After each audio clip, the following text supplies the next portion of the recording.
Okay, I'm here right now. Ang linis ng aking room. Ang kwarto ko, ang linis oh. My room is so clean, you know. With matching kopi pa yan. Saan ka pa? Tomorrow morning, that is my truck, you see, big truck. Big transportation. And I go home, I go to Norway. Puri ng bugtong at buhay ng Panginoon Kristo. Salamat at sanang gabayan ako sa aking trabaho. I must appreciate this time and this kind of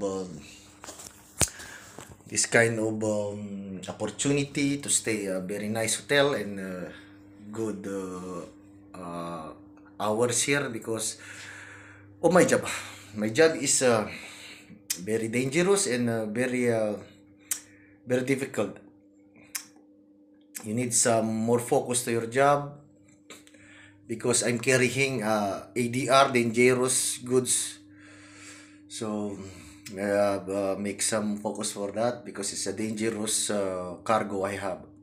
ADR, you know, that is contaminated and nuclear.